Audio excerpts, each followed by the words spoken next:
네, 반갑습니다. 오늘은 성경 공부 32일차가 되겠습니다.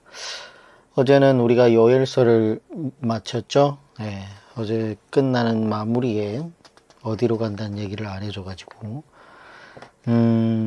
열왕기 하서 15장으로 가겠습니다. 요엘서 맨 끝에 열왕기 하서 15장이라고 적어 놓으시고 구약성경 587페이지라고 적어놓고 오늘은 열왕기 하서 15장과 16장을 살펴보겠습니다. 어제는 대체적으로 날씨가 그래도 그나마 많이 풀렸었죠. 네. 그래서 어제는 옷을 좀 간편하게 입고 나갔었는데 낮에는 괜찮은데 저녁에는 꽤 춥더라고요. 그래서 아침 저녁에 기온이 역시 춥다 보니까 건강관리 잘 하시고 오늘은 또 날씨가 춥다고 합니다. 이동하실 때 든든하게 옷을 입으시고 감기 걸리지 않도록 주의하시면 좋겠습니다. 자, 오늘은 열왕기 하서 15장 16장을 우리가 살펴보게 될 텐데 이때 또 역사를 보고 또 다시 선지서로 가야 됩니다. 오늘도 기도하고 시작하도록 하겠습니다. 우리를 말씀 가운데로 인도해 주시는 하나님, 감사와 찬송을 올려드립니다. 주께서 늘 저희들의 마음을 지켜주시고 바쁜 현대 생활을 살아가고 있는 저희들을 매일 하나님 말씀을 들을 수 있도록 인도해 주심에 감사를 드립니다. 주님, 오늘 우리 열왕기 하서 15장 16장을 통해서 또한 우리에게 교훈을 주시고 무엇보다도 교만한 우리 마음을 겸손하게 바꿔 주시옵소서. 인간이 타락하는 가장 큰 원인이 교만하고 하나님을 떠나고 하나님 말씀을 듣지 않음에 있음을 깨닫게 됩니다. 주님, 오늘도 하나님 말씀을 일일이 살펴볼 때에 우리가 죄인이라는 것을 더욱더 깨닫게 하여 주시고 교만할 것이 하나도 없다고 생각하게 도와주시옵소서. 이 시간도 함께하여 주시옵길 바라며 예수님 이름으로 기도드립니다. 아멘. 네, 열왕기 하서 15장. 역사는 끊임없이 반복이 됩니다. 역사는 끊임없이 반복이 되고 있고 이스라엘 백성들도 보면 하나님을 떠났다가 또다시 하나님께로 왔다가 또다시 하나님을 떠나는 끊임없이 역사의 반복을 하고 있습니다. 그러면 오늘날은 어떨까? 오늘날도 똑같습니다. 전도서에 보면 1장 9절에 이미 있던 것이 후에 다시 있겠고 해 아래는 새 것이 없다. 이런 얘기를 하고 있습니다. 오늘날 수많은 죄악들이 예전에는 있었을까요? 없었을까요? 예전에도 있었다는 거예요. 그래서 역사는 끊임없이 반복이 되고 이렇게 예전에 있었던 죄, 소돔 고모라에 있었던 죄, 창세기에서 나오는 소돔 고모라에 있었던 죄 오늘날도 있고 이렇다는 거예요. 그런 이유는 인간이 교만하기 때문이에요. 우리가 비록 성경 공부를 이렇게 쭉 하고 있지만 나는 아닐 거야. 이스라엘 백성들이 어떻게 이렇게 하나님을 배신할 수 있지? 그렇게 수많은 은혜를 받고도 어떻게 그렇게 하나님을 떠날 수가 있지? 이런 생각을 우리가 하고 있지만 결국 뭐예요? 우리도 똑같다는 거예요. 우리도 똑같이 하나님을 떠날 수 있다는 거예요. 하나님 말씀을 모르면 그렇게 될 수밖에 없다는 거예요. 그래서 무슨 얘기를 하고 있느냐? 인간이 정직함으로는 한계가 있다는 거예요. 한계. 어디까지나 인간이 자기 스스로 정직하다고 자부하는 걸로는 한계가 있다는 거예요. 하나님 말씀을 떠나서는 언젠가는 또 타락의 일변도로를 달릴 수밖에 없다는 얘기를 하고 있습니다. 그래서 그런 이유 때문에 역사는 반복이 된다라는 것을 우리는 깨달아야 되고 우리가 성경 공부를 이렇게 통해서 이런 것들을 배우는 이유는 정말 나라는 사람은 우리라는 인간은 타락했기 때문에 교만해서는 안 되겠구나.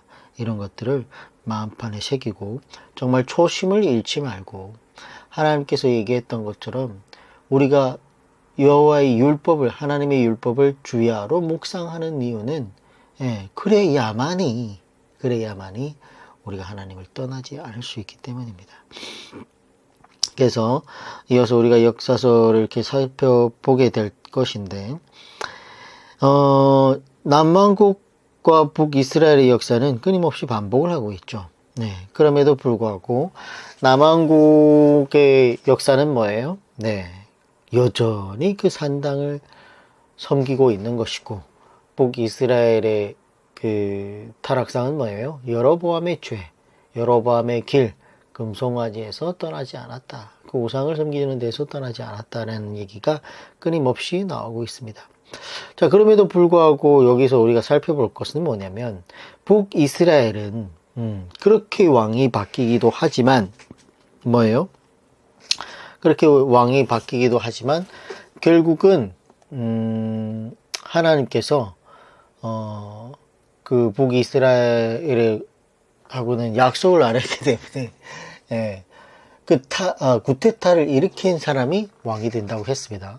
구테타를 일으킨 사람이 왕이 되고, 그러나 남왕국은 다릅니다. 하나님께서 다윗과 약속한 것이 있기 때문에 끊임없이 구테타가 일어나지만 그 다윗의 혈통이 뭐예요? 결국은 왕이 되는 것을 볼 수 있습니다. 참 이런 것도 놀라워요. 하나님의 섭리, 정말 그 약속을 지켜주시는 그런 모습을 우리가 이런 역사서를 통해서 볼 수 있다라는 겁니다. 그래서 이런 것들을 우리가 기억하고 역사서를 또다시 들어가 보면 좋겠습니다. 15장 1절. 이스라엘 왕 여로보암 제27년에 유다 왕 아마샤의 아들 아사랴, 아사랴는 남유다 10대 왕이죠. 우시야라고도 합니다. 그래서 아사랴가 왕이 되니 그가 왕이 될 때의 나이가 16세라. 예루살렘에서 52년간 다스르니라. 그의 어머니의 이름은 여골리아라. 예루살렘 사람이었더라. 자, 우리는 전에도 얘기했지만 대체로 아버지가 중요하죠. 아버지. 너희 아버지 뭐 하시노?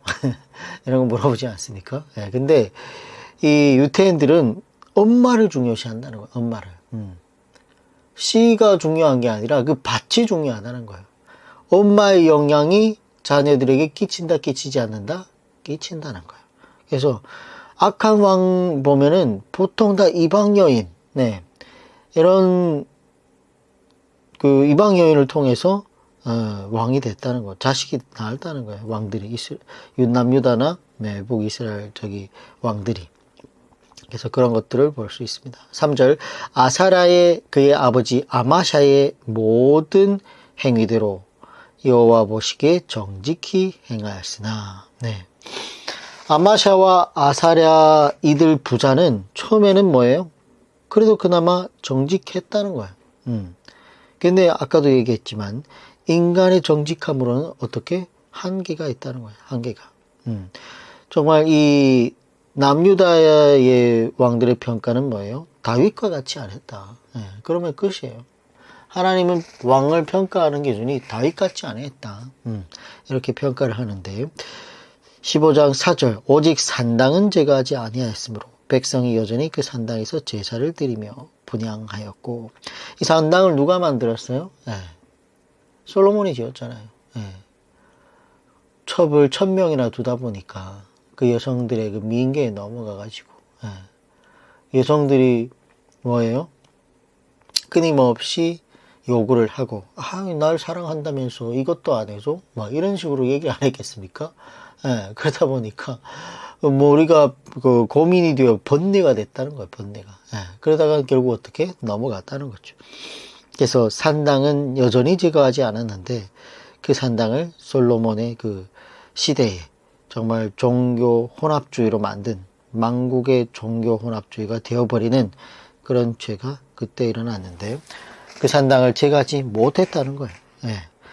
15장 5절. 여호와께서 왕을 치셨으므로 그가 죽는 날까지 나병 환자가 되어 별궁에 거하고 왕자 요담이 왕궁을 다스리며 그 땅의 백성을 치리하였더라.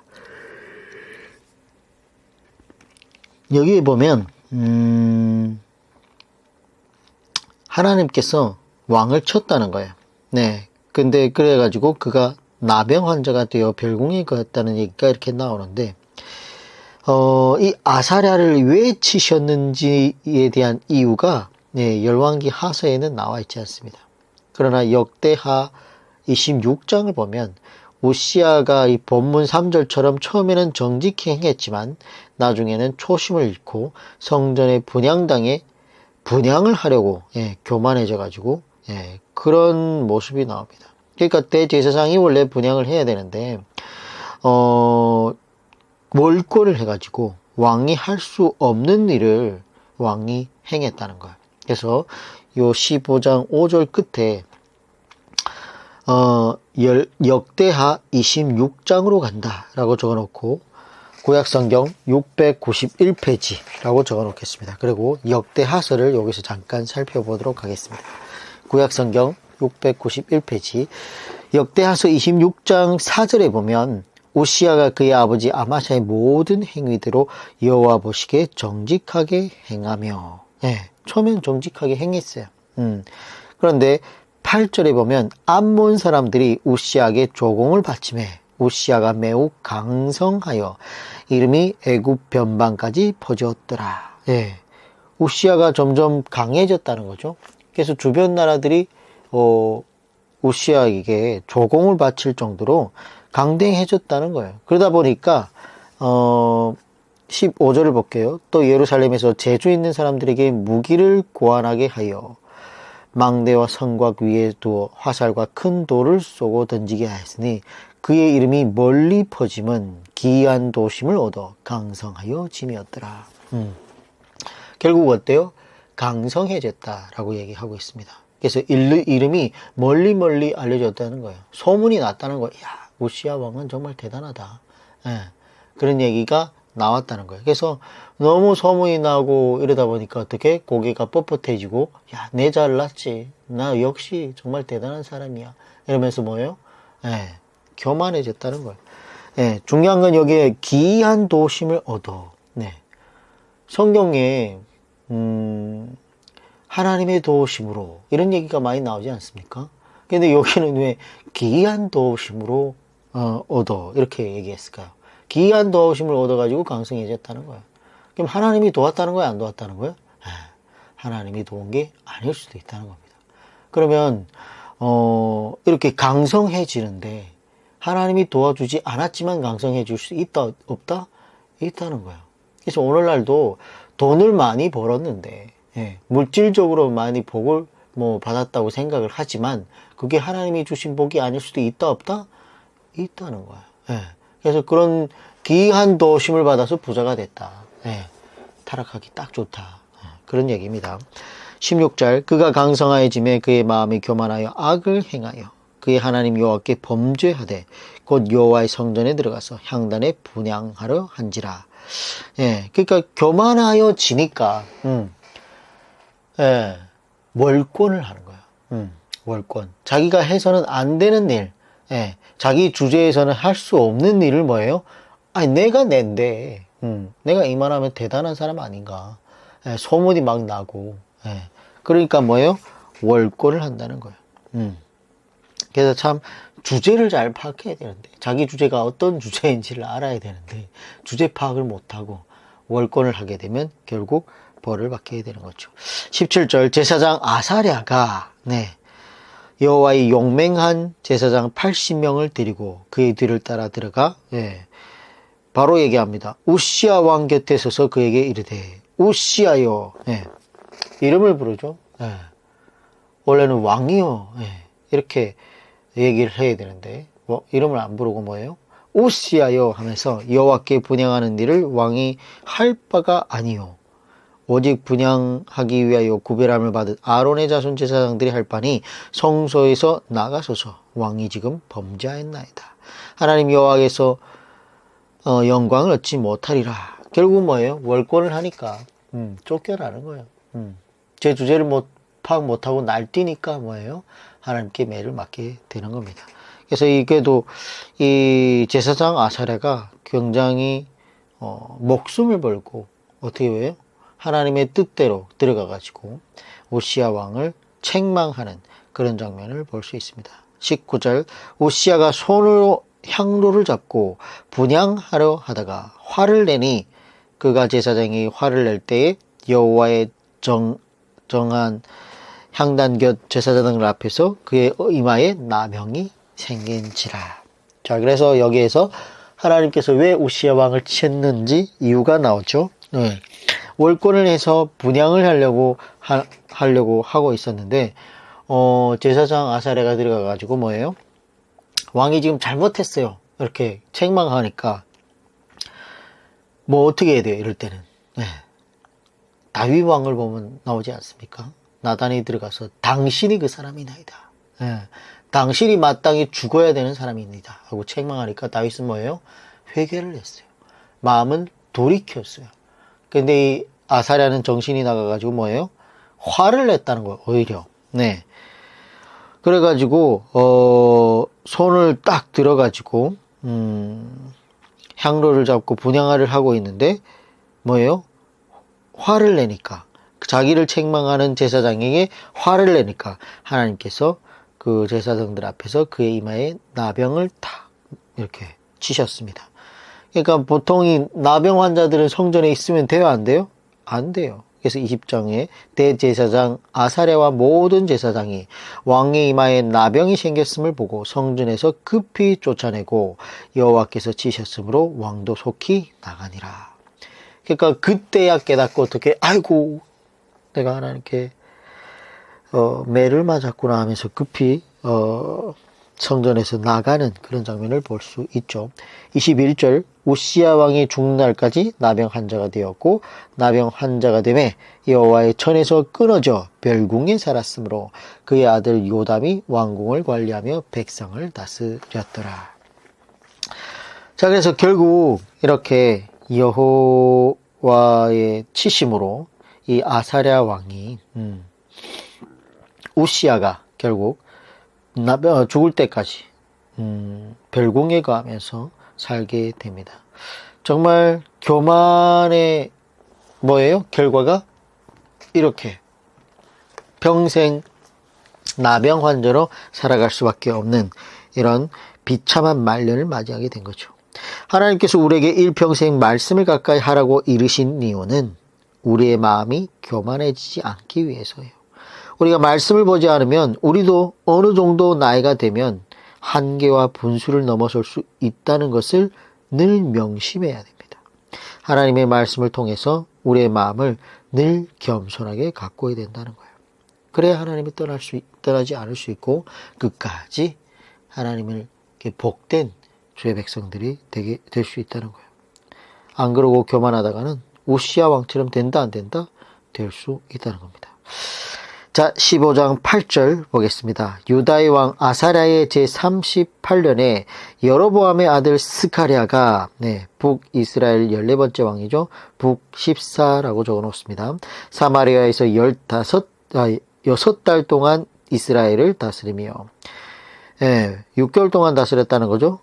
15장 9절 그의 조상들의 행위대로 여호와 보시기에 악을 행하여 이스라엘로 범죄하게 한 느밧의 아들 여로보암의 죄 금송아지 죄에서 떠나지 아니한지라.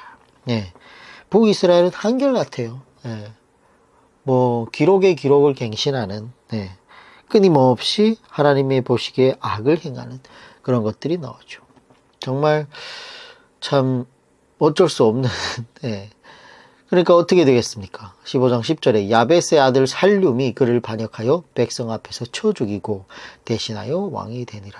자, 이렇게 해가지고 결국 예후 왕조가 하나님의 심판을 받게 됩니다. 즉 예후와 요아스, 여로보암 2세 그리고 스가랴까지 해서 이 왕조가 하나님의 심판을 받고 구테타에 의해서 샬룸이 왕으로 등극하게 된다는 거죠. 15장 13절 유다왕 오시야 제39년에 야벳의 아들 살룸 북이스라엘 15대 왕입니다. 그래서 북15라고 적어놓고 샬룸이 사마리아에서 왕이 되어 한 달 동안 다스리니라. 북이스라엘은 왕들이 6달 동안 통치하고 한 달 동안 통치하고 이런 풍비백산과 같은 일들이 끊임없이 일어나고 있다는 것을 보여주고 있어요. 그러니까 아모스 호세아의 말씀을 듣지 않고 끝까지 교만하고 죄를 지으니까 어떻게 결국은 나라의 국력이 급격하게 기울어가는 것을 볼 수 있죠. 그래서 결국 여로보암의 2세 때에 큰 경제적인 부흥을 맞이했지만 그 이후로 어떻게 하나님이 없는 경제적 부흥이 나라를 망하게 하는 것이라는 것을 우리가 쭉 봐왔습니다. 네. 이처럼 북이스라엘은 급격하게 쇠락하게 되는 거죠. 자, 그리고 14절을 잠깐 보면 무나헴의 구테타를 일으켜서 샬론을 죽이고 또 왕이 되는 거예요. 이어서 17절 유다왕 아사랴 제39년에 가디의 아들 무나헴 북이스라엘 16대 왕입니다. 이스라엘 왕이 되어 이 사마리아에서 10년간 다스리며 15장 18절 여호와 보시기에 악을 행하여 이스라엘로 범죄하게 한 느밧의 아들 여로보암의 죄에서 평생 떠나지 아니하였더라. 네, 똑같죠. 결국은 북이스라엘은 볼 것이 없어요. 그냥 똑같다고 생각하면 됩니다. 그래서 우리가 참 성경 공부하기 쉽게 만들어놨어요. 북이스라엘은 여전히 정직했던 왕이었구나. 악의 악을 기록갱신하는 왕들이었구나. 이렇게 생각하면 됩니다. 유다의 왕 아사랴 제50년에 무나헴의 아들 부가히야, 북이스라엘 17대 왕입니다. 부가히야가 사마리아에서 이스라엘 왕이 되어 2년간 다스리며 15장 24절 여호와 보시기에 악을 행하여 이스라엘로 범죄하게 한 느밧의 아들 여로보암의 죄에서 떠나지 아니한지라. 15장 25절 그 장관 르말랴의 아들 베가, 결국 또 밑에 장관이 뭐예요? 장관의 아들이 베가라는 사람이 북이스라엘 18대 왕이 됩니다. 반역해가지고. 베가가 반역하여 사마리아 왕궁 호이소에서 왕과 아르곱과 아리엘을 죽이되 길라 사람 50명과 더불어 죽이고 대신하여 뭐예요? 왕이 되었더라. 그래서 무나헴의 아들 부가히야가 왕이 되었지만 역시 뭐예요? 똑같았어요. 그래가지고 베가가 또 반역해서 그를 죽이고 왕이 됐다는 거예요. 그리고 20년간 다스립니다. 베가가. 그래서 20년간 다스렸다라는 거고 27절에 역시 나오죠. 그러나 그도 역시 별 수가 없다는 거예요. 15장 28절을 보면 여호와께서 보시기에 악을 행하여 이스라엘로 범죄하게 한 느밧의 아들 여로보암의 죄에서 떠나지 아니하였더라. 그러니까 하나님께서 얼마나 속상하시겠습니까? 정말 사람 같은 왕이 하나도 없는 거예요. 수에 7만 년 가치에 있는 왕이 하나도 없다는 거예요. 솔로몬 이후로는 크게 정말 정직한 왕들이 많지 않았다는 거예요. 15장 29절 이스라엘 왕 베가 때에 아수르 왕 디글랏 빌레셀이 와서 이온과 아벨벳 마가와 야노아와 게데스와 하솔과 길랏과 갈릴리와 납달리 온 땅을 점령하고 그 백성을 사로잡아 아수르로 옮겼더라. 결국 하나님께서 뭐예요? 이렇게 끊임없이 악을 행하니까 이방나라 아수르를 들어가지고 어떻게 이 지역들을 쳐가지고 땅을 점령하고 백성들을 사로잡아 갔다는 거예요. 그래서 북이스라엘은 아수르에 의해서 큰 침략을 당하게 됩니다. 15장 30절 우시아의 아들 요담 제20년에 엘라의 아들 호세아, 북이스라엘의 19대 왕이죠. 호세아가 반역하여 르말랴의 아들 베가를 쳐서 죽이고 대신하여 왕이 되니라. 우리는 지금까지 이렇게 해서 북이스라엘의 19명의 왕을 다 살펴보았습니다. 북이스라엘의 19대 왕들 중에 8번이나 구테타가 일어나가지고 왕이 바뀌게 됩니다. 이렇게 해서 북이스라엘은 결국 멸망일보 직전까지 오게 되고 그리고 이 시점으로부터 9년 후에 아수르에 의해서 멸망하게 된다는 거죠. 그리고 아이러니하게도 북이스라엘의 마지막 왕도 호세아이고 북이스라엘의 마지막 선지자도 호세아라는 거예요. 그래서 이름처럼 왕과 선지자의 이름이 똑같죠. 그래서 이제 또 카메라는 다시 남유다로 넘어가게 됩니다. 15장 32절 이스라엘의 왕 르말랴의 아들 베가 제2년에 유다 왕 오시아의 아들 요담, 네, 요담은 남유다 11대 왕이죠. 네, 요담이 왕이 되니 33절 나이가 25세라 예루살렘에서 16년간 다스리니라. 그의 어머니의 이름은 여루사라 사독의 딸이었더라. 15장 34절 요담의 그의 아버지 우시아의 모든 행위대로 여호와께서 보시기에 정직히 행하였으나, 네, 정직히 행했어요. 이유는 뭐예요? 여루사라 하는 사독의 딸이었다. 네, 이 사독이라는 이름이 아마 사두개인, 네, 신약성에 보면 사두개인 그 이름을 이 사독에서 따온 이름인데, 그래서 딸이 그래도 그나마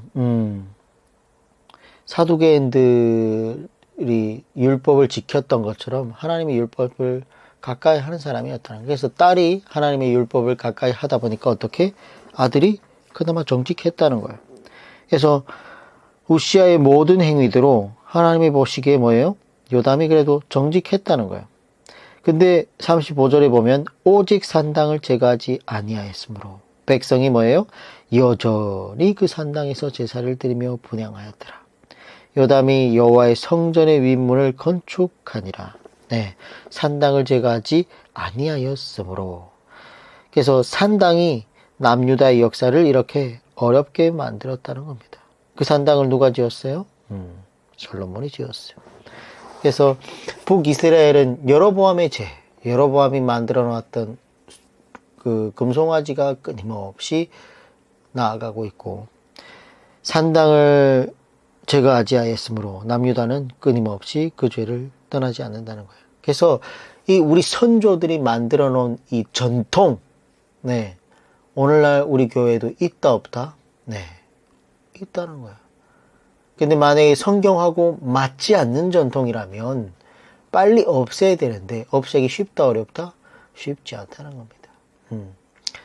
다른 교회는 다 똑같이 하고 있는데 우리 교회만 안 하고 있다? 그러면 오히려 이상하게 생각하는 것이, 예, 지금의 시점이라는 거예요. 근데 우리가 정말 성경을 이렇게 살펴봤을 때 성경하고 맞지 않다면 빨리 고쳐야 됩니다. 주의 삼창, 예, 없애야 됩니다. 예, 아버지요 삼창 없애야 됩니다. 예, 그런 거 교회에서 하면 안 돼요. 통성기도 하면 안 됩니다. 왜? 많은 사람들이 일사불란하게 광란의 사도들처럼 교회에서 통성기도를 하는 거는 품위가 있는 모습이 아니에요. 저희 교회는 그런 통성기도를 안 하는데, 그래서 없애야 돼요. 불신자를 위해서, 새신자를 위해서 그런 모습을 교회 문화적으로 만들면 안 된다는 거예요. 아유, 누가 정말 하나님의 인도하심으로 교회를 나왔어요. 교회를 나왔어요. 자기 발로, 누가 전도해서 나온 것도 아니고 자기 발로 처음 교회를 나왔는데, 교회가 광란의 사도처럼 막 주의 삼창을 외치고 막 소리를 높여가면서 막 기도를 해봐. 야, 이거 뭐야? 나 잘못 온 거 아니야? 이 사입이 아니야? 이런 생각이 들면 정말 심령이 가난한 세진자를 실족하게 만들면 다시는 교회로 가지 말아야 되지, 이런 마음이 생겨버리면 그 죄를 누가 감당할 거예요? 예? 교회가 감당할 수 있습니까? 예. 그렇게 해서는 안 된다는 거예요. 그래서 오늘날 교회에 만연하고 있는 그런 문화들을 성경하고 맞춰봐가지고, 아니면 과감히 버려야 돼요. 예. 그래서 통성기도, 주여 삼창 이런 것들은 안 하는 것이 좋다. 하나님은 질서 있는 하나님이요, 예, 품위 있게 모든 것을 해야 됩니다. 그래서 오늘날 만약에 정말 정통 교리를 갖고 있는 우리 기독교가 좀 경건하게 품위 있게, 정말 말도 안 되는 교리를 갖고 있는 뭐 이슬람이나 이런 데를 가보면, 뭐 심지어 뭐 절에 가봐도 너무 조용하고 경건해 보이지 않습니까? 그러니까 그런 세상 모든 이방 잡신들은 다 부흥하고 있는데 교회만 지금 점점 타락하고 이렇게 약해지고 있잖아요. 사람들이 그런 곳에 가보니까 그 분위기에 압도가 돼가지고, 야, 뭔가 신을 섬기는 것 같다는 거야. 예. 신을 섬기는 것 같다는 거야. 분위기를 보니까, 예, 내가 함부로 해서는 안 될 것 같아. 조용히 해서 남들이 하는 걸 보고 따라 한다는 거야. 예, 이슬람에 가면 하루 5번을 절을 하지 않습니까?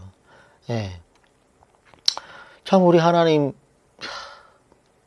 세상 잡신 고무신 다 절을 받는데, 우리 하나님만 절을 못 받고 있어. 이 예배라는 예배의 뜻이 예의를 갖춰 절을 한다는 뜻인데, 오늘날 교회는 절을 하고 있지 않습니다. 예. 귀신들도 절을 받고 있는데, 하나님 절을 못 받고 있다니까요. 교회가. 그러니까 이슬람만 가도, 뭐예요? 중들 봐봐요. 108배, 3000배 얼마나 열심히 절을 하냐고. 그러니까 그렇게 하면 뭔가 될 것 같아. 그래서 믿는 사람들이 있다니까 경건해 보이고. 정말 정통교리를 갖고 문화를 거지처럼, 걸레처럼 만들지 말고 정말 경건하게 품위 있게 만들어가지고, 야, 정말 하나님을 믿는 사람들이 다르구나, 이런 느낌을 받을 수 있도록 문화를 만들어 가야 됩니다. 열왕기하서 16장 1절. 르말랴의 아들 베가 제17년에 유다의 왕 요담의 아들 아하스, 남유다 12대 왕이죠. 아하스가 왕이 되니. 자, 앞에서 우리가 보았듯이 남유다는 상당히 정직한 왕들이 제법 등장했습니다. 남유다 3대 왕 아사가 정직했고, 4대 왕 여호사밧이 정직했고, 8대 왕 요아스가 정직했고, 9대 왕 아마스가 정직했고, 10대 왕 우시아도 정직했고, 11대 요담 정직했습니다. 그러므로 지금까지 나온 왕만 봐도 그나마 한 6명 정도의 왕이 정직한 왕이었다는 거예요. 남유다는 현재까지 그래도 절반이 정직한 왕이었습니다. 근데 인간의 정직함은 하나님이 말씀이 없으니까 머지않아 다 변질하고 타락했다는 거예요. 오늘날 교회에도, 한국 교회도 정직한 목사님들이 많지요. 하지만 인간적인 정직함으로는 안 된다는 거예요. 예. 결국은 하나님의 말씀을 알아야 나이가 먹어도 어떻게 교만하지 않고 그 정직함을 계속 유지할 수 있고 또 성화될 수 있다는 거예요. 오늘날도 정말 대형교회 수많은 목사님들이 젊었을 때 정직히 했어요, 안 했어요? 정직히 했어요. 정말 누구보다도 최선을 다해서 하나님의 교회를 세우기 위해서, 정말 집을 팔아가면서, 어려운 삶을 겪어가면서 눈물로 하나님의 종의 길을 걸어왔지만, 교회가 부흥하고 대형교회가 되고 물질이 충만해지니까 어떻게? 결국엔 노년에 타락해가지고 마지막에 와가지고 젊었을 때 잘했던 걸 다 까먹는, 추태를 부리고, 퇴직하면서 수십억을 퇴직금으로 받고 안 내놓으면 소송을 걸고 이런 목사님들이 있다는 거예요. 결국 말씀을 모르니까, 하나님의 말씀이라고 전달을 했었지만 평생을 요절만 보고 자기가 창작 활동으로 하나님 말씀을 전달하다 보니까 하나님 말씀을 알았다 몰랐다? 몰랐다. 성경 66권을 처음부터 끝까지 살펴보지 않았다. 그래서 문제인 거예요. 성경 66권을 다 봐야 됩니다. 하나님 성품을 다 이해해야 돼요. 요절 빼서 자기가 써먹기 좋은 말로 써먹는 거는 하나님의 말씀이 아닙니다. 하나님이 했던 그 원목적 그대로 성도들에게 전하는 게 아니라고요. 목사님들이 그 정도면 성도들은 어떻게 했냐는 거죠. 그래서 성경 66권을 다 가르쳐야 됩니다. 한 구절도 빼놓지 말고 설교를 해야 돼요. 그래서 저희 교회는 저희 목사님이 한 구절도 빼놓지 않고 설교를 합니다. 연대기별로 쭉 읽어가면서 그때는 어떤 역사였었고 무슨 뜻이었었고 이렇게 설교를 하고 있다는 거죠. 그래서 성도들이 이제 깨어서 목사님을 졸라야 돼요. 성경을 가르쳐 주십시오. 성경을 알고 싶습니다. 왜 이 책은 왜 빼놓고 설교를 하지 않습니까? 예? 이런 식으로 깨어서 목사님을 가르치고 목사님도 그걸 가르치려고 노력을 해야 하나님의 말씀을 들을 수 있는데 성도들이 그런 열정이 없어요, 오늘날. 정말 교회를 나가면 교회를 나가기만 하면 되는 줄을 알고 정말 땅마 밟는 그런 신앙과 종교 행위를 하고 있으니 하나님 말씀을 들으려고 하는 사람이 없다는 거예요. 그래서 참 여러분들이 얼마나 복된 사람인지. 그래도 이렇게 타락이 만연한 세상에서 하나님 말씀을 저버리지 않고 그 갈급한 마음이 마음속에 있다는 것이 그만큼 순수하다는 거예요. 그래서 하나님 말씀을 들으려고 이 시간을 내서 하루 1시간씩 이렇게 내고 있다는 자체가 저는 느껴지는데 하나님께서 얼마나 기뻐하실까, 얼마나 애틋해 하실까, 얼마나 정말 뭐든지 해주고 싶지 않을까, 이런 생각이 듭니다. 그래서 끊임없이 하나님의 말씀을 가까이 해야 된다, 이런 얘기를 하고 있고요. 자, 어떻게 남유다에 이렇게 나간 왕이 하나가 생기는데, 요담 다음에 아하스 왕이 등극하게 되는데 그는 정신 나간 왕이었습니다. 그래서 옆에다가 16장 1절 옆에 아하스가 왕이 되니 이렇게 되어 있는데 그 옆에다가 정신 나간 아하스라고 적어 놓겠습니다. 예, 이 정신 나간 아하스 왕이 정말 너무 악한 짓을 해요. 예, 결국은 하나님의 말씀을 모르면 인간이 별 수 없이 정신 나간 짓만 하게 된다는 거예요. 오늘날도 참 수많은 과거 우리 어른 목사님들을 볼 때에 상상도 못할 일들이 일어나고 있어요. 오늘날 한국교회가. 예. 결국은 한국교회가 오랫동안 하나님의 말씀이 없었기 때문에 이런 일들이 벌어지고 있다는 거예요. 말씀을 등지면 별 수 없이 정신 나간 행동을 하게 되어 있습니다. 문제는 정말 생명의 근원인 말씀을 가르치는 신학교가 성경을 가르치고 있지 않습니다. 목사가 되겠다고 신학교를 들어갔지만 성경을 제대로 배우지 못하고 나오고 있다고요. 그러니 목회 성공주의만 빠져가지고 어떻게 입술로 편안하게 사람들을 세뇌시켜가지고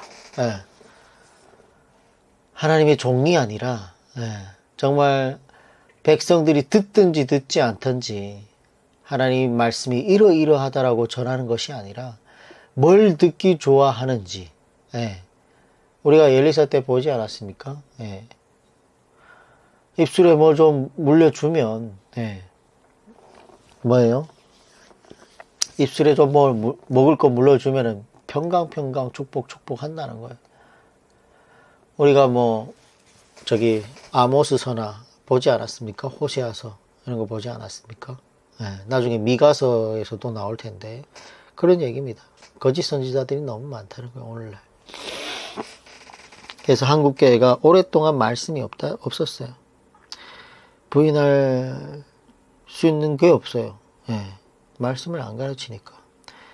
성경 66권을 탁 물어봤을 때 아모스서는 어떤 책입니까? 대답할 수 있는 사람이 한 명도 없어요. 뭐 한 명도 없다? 뭐 그건 또 말이 안 될 수 있다. 아직 알겠지만 제대로 아는 사람이 있을까요? 호시아서는 뭡니까? 요엘서는 뭡니까? 한 책 한 책으로 이렇게 정리해 나가는 교회가 많지 않다는 거예요. 16장 2절 아하스가 왕이 될 때의 나이가 20세라 예루살렘에서 16년간 다스렸으나 그의 조상 다윗과 같지 아니하여 그의 하나님 여호와께서 보시기에 정직 행하지 아니하였고 3절 북이스라엘의 여러 왕의 길로 행하며 또 여호와께서 이스라엘 자손의 앞에서 쫓아내신 이방 사람의 가증한 일을 따라 자기 아들을 불가운데로 지나가게 하며 자 이방 사람의 가증한 일을 따라 지금 한국교회도 그렇지 않습니까? 교회를 뭐 CEO가 경영하듯이 회사와 같이 하고 있는데 또 그러면 경영이 잘 됩니다. 교회에 사람이 많이 모여요. 무슨 얘기냐? 하나님의 말씀을 전하는 터전이 되어야 되는데 교회가 되어야 되는데 뭐예요? 사람들이 듣기 좋아하는 말로 온갖 충만해했고, 사람들이 어떻게 하면 모일까 전략과 프로그램을 짜가지고 우리 청년들에게 놀 수 있는 예배 끝나고 볼링장을 만들어주자, 수영장을 만들어주자. 여름 청년들이 헬스장을 다 가니까 헬스장을 만들어줘가지고 운행해가지고 예배 드리고 헬스를 하도록 만들어주자. 경영한다는 거예요. 마케팅을 한다는 거예요. 그래서 옥가는 목사님 아들 옥집사가 마케팅에 빠진 오늘날 교회라는 책을 3권을 해가지고 시리즈를 썼는데, 저도 보다가 말았는데, 참 오늘날 교회가 그렇습니다. 심리학에 빠진 오늘날 교회, 심리학과 성공주의 철학에 빠진 교회, 그리고 뭐예요? 이런 프로그램 마케팅에 빠진 교회, 그리고 뭐예요? 우리의 찬양이 잘못됐다. 이런 책을 시리즈로 이렇게 3가지 썼습니다. 한번 기회가 되시면 보면 좋습니다. 그래서 종교가 완전히 뭐예요? 변질됐다는 거예요. 정말 온갖 세속화된 가나안 풍속과 종교들을 가져와 가지고 지금 이방인들과 같이 가정할 일을 따라서 행했다는 거예요. 자, 4절, 16장 4절입니다. 또 산당들과 작은 산 위와 모든 푸른 나무 아래서 제사를 드리며 분향하였더라. 정말 이 아하스는 하지 말아야 할 것만 골라서 하고 있습니다. 16장 7절, 아하스가 아수르 왕 디글랏빌레셋에게 사자를 보내 이르되 나는 왕의 신복이요 왕의 아들이라. 이제 아람 왕 이스라엘 왕이 나를 치니 청하건대 올라와 그 손에서 나를 구원하소서. 그래서 디글랏빌레셋에게 나를 좀 도와달라, 나를 구원해달라, 이런 얘기를 하는 거예요. 이런 말을 원래는 누구에게 해야 돼요? 하나님에게만 해야지. 아니 아수르 왕에게 어떻게 가가지고 나를 구원하소서 하냐고요. 그렇게 한 이유는 7절 중반절에 나오는 얘기인데, 그것은 뭐예요? 아람과 이스라엘의 연합군을 형성해가지고 남유다를 치니까 그게 걱정이 돼서 지금 아수르 왕에게 가가지고 붙어 먹었다는 거예요. 그러면서 나를 구원하소서 했다는 거예요. 그러면서 무슨 짓을 하냐면 16장 8절에 아하스가 여호와의 성전과 왕궁 곳간에 있는 은금을 내어다가 아수르 왕에게 예물로 보냈다는 거예요. 그는 심지어 하나님의 것까지 손을 대서 아수르 왕에게 뇌물로 바쳤다는 겁니다. 결국 현실적인 눈에 보이는 사람에게 가서 꼬리를 치고 있는 거예요. 오늘날도 말하면 나라가 어려울 때에 하나님 말씀을 돌아와서 하나님께 의지를 해야 되는데 뭐예요? 미국에게 의지를 하고 미국에 가가지고 도와달라고 하고 있고, 오늘날 목사님도 미군이 막 철수하면 막 죽는 줄 알고 그런 얘기를 하고 있는 겁니다. 우리를 지키는 것은 미국이 아니라는 거죠. 누구다? 하나님이다 라는 것을 깨달아야 된다는 거죠. 이와 같이 똑같은 배경을 가지고 있는 내용이 바로 이사야 7장입니다.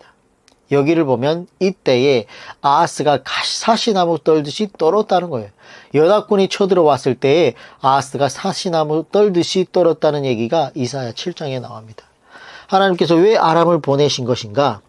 하나님께 엎드리라고.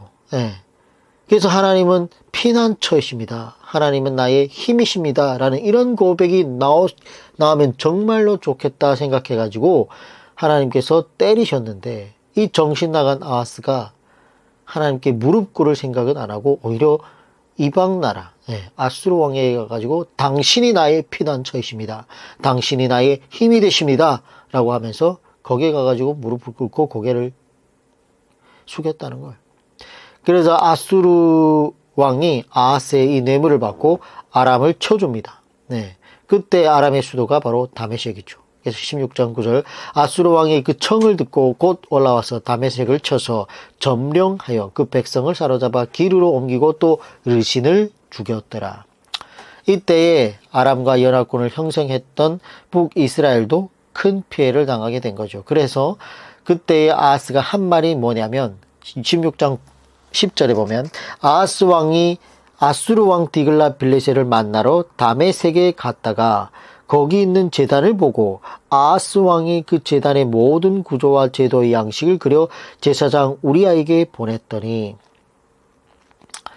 아하스 왕이 아수르 왕에게 인사하러 다메섹에 갑니다. 예, 다메섹을 왕을 쳐 죽이지 않았습니까? 그래가지고 고마워가지고 보선발로 찾아가가지고 인사하러 가는 거죠.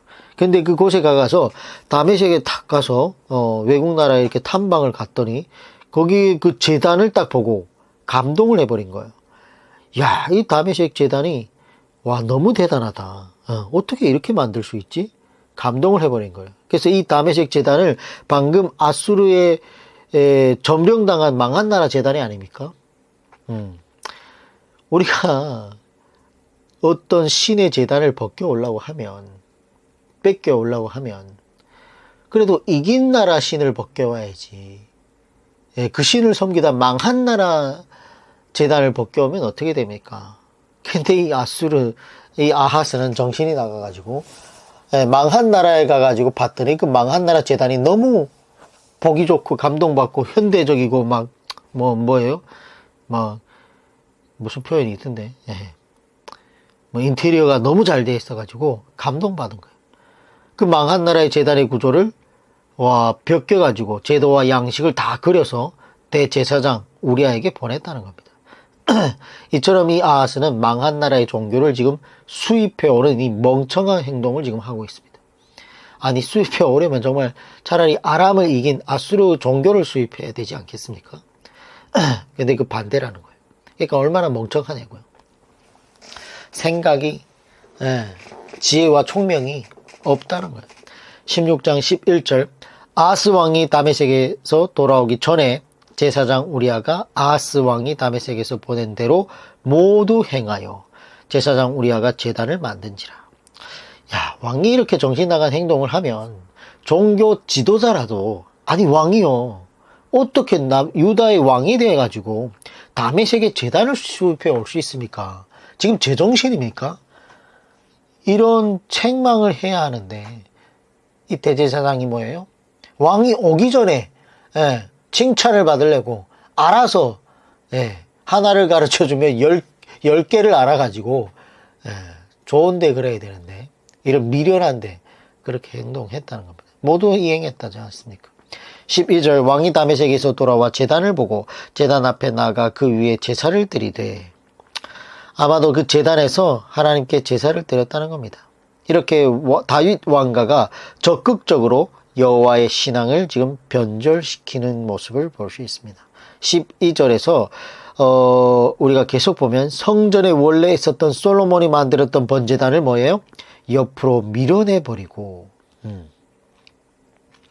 방금 새로 수입해온 이 새 번제단을 예루살렘 성전 앞에 두고 예배를, 제사를 드렸다는 거예요. 그러면서 뭐라고 하고 있습니까? 아하스가 15절에 아하스 왕이 제사장 우리에게 명령하여 이르되 아침 번제물과 저녁 소제물과 왕이 번제물과 그 소제물과 모든 국민의 번제물과 그 소제물과 전제물을 다 이 큰 제단 위에 불사르고 또 번제물의 피와 다른 제물의 피를 다 그 위에 뿌리라. 오직 놋제단은 내가 주께 여쭐 일에만 쓰게 하라 하매. 오직 놋제단은, 이 놋제단은 원래 성전에 있던 솔로몬이 만든 거죠. 그것이 자기가 주께 여쭐 일에만 쓰겠다.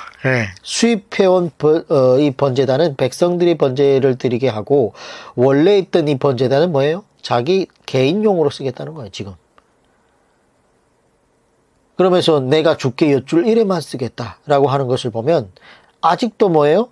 하나님을 믿고 있다는 거예요. 그런데 이딴 식으로 지금 행동하고 있다는 거예요. 그래서 하나님의 말씀을 모르고 성경을 모르면 뭐예요? 자기 마음에 옳은 대로 행하는, 자기 마음속으로 만들어낸 하나님을 섬긴다니까요. 존 칼빈이 얘기했던 것처럼 타락한 인간의 마음이야말로 우상 제조 공장이다. 우리 하나님은 이런 분이실 거야. 우리 하나님은 이런 걸 다 이해해 주시는 분이야. 죄송합니다. 그러면서 마음껏 죄를 짓고도 하나님께 그냥 입술로 고백하고 하나님 감사합니다. 저희 죄를 용서해 주셔서. 이런 식으로 자기 마음대로 생각하고 만들어낸 하나님을 섬기는 것이 우상이라는 거예요. 우상.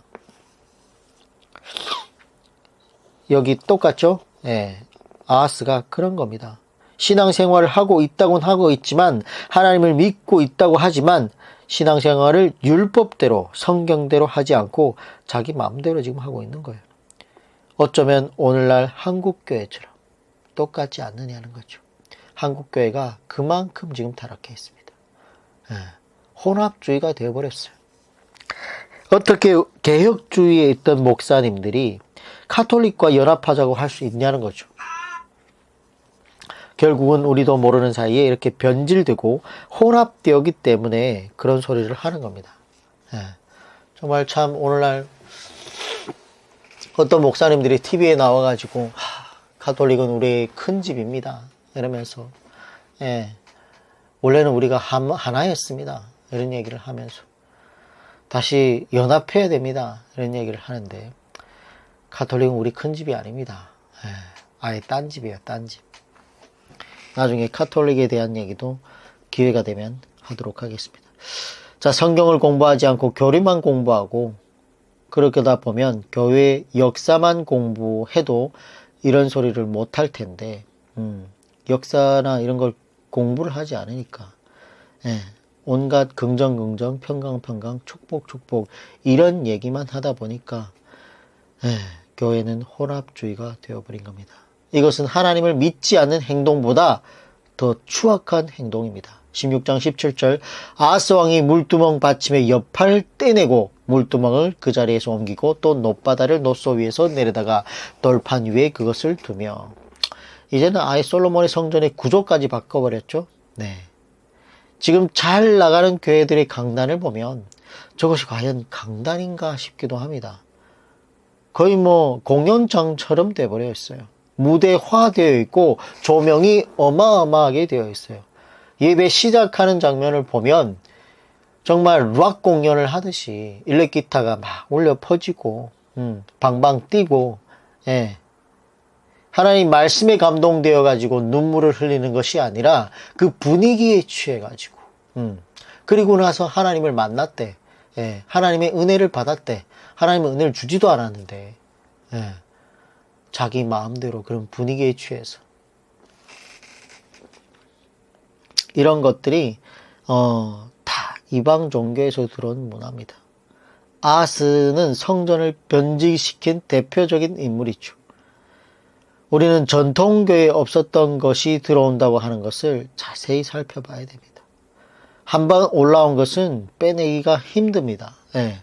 오늘날 뭐 알파 코스를 하는 교회들은 자기들도 모르게 카톨릭화 되어 있습니다. 강단에 희한한 것들이 다 올라와 있어요. 강단이 아닌 것처럼 보일 때도 너무 많아요. 그리고 목사님들의 성의가 자꾸 신부나 교주처럼 따라가고 있어요. 거룩한 성의, 성복이. 원래 우리 장로교회 목사 가운은 검정색밖에 없었습니다. 근데 지금 너무 교회가 잘못되어 가고 있고, 예, 한복을 막 입고 올라오는 분들도 있고, 그죠? 거룩한 예복이 있습니다. 예, 구별된 예복이 있다고요. 예, 가도시 하는 거룩한 제사장들이 입는 예복이 따로 있습니다. 예, 그러면 거의 맞춰 입어야 되겠죠. 예, 괜찮겠지. 예. 뭐 괜찮지 않을까? 뭐 이런 얘기를 하는데 과연 괜찮을까요, 그게? 이런 걸 하나님 말씀을 이렇게 빗대어 보면 글쎄. 16장 20절, 아하스가 그의 조상들과 함께 자매 다윗성의 그 열조와 함께 장사되고 그의 아들 히스기야 남유다 13대 왕이 히스기야가 대신하여 왕이 되니라. 이렇게 해서 16장까지 쭉 살펴보게 되었습니다. 히스기야는 좀 괜찮은 왕인데 그의 아버지가 누구라고요? 정신 나간 아하스라는 거예요. 예, 그래서 참 이런 것도 놀랍죠. 예. 자, 열왕기 하서 16장 끝에 미가서로 간다 라고 적어놓고 1291페이지라고 적어놓겠습니다. 내일 이어서 저희가 미가서를 살펴보도록 하겠습니다. 수고했습니다. 내일 뵙겠습니다.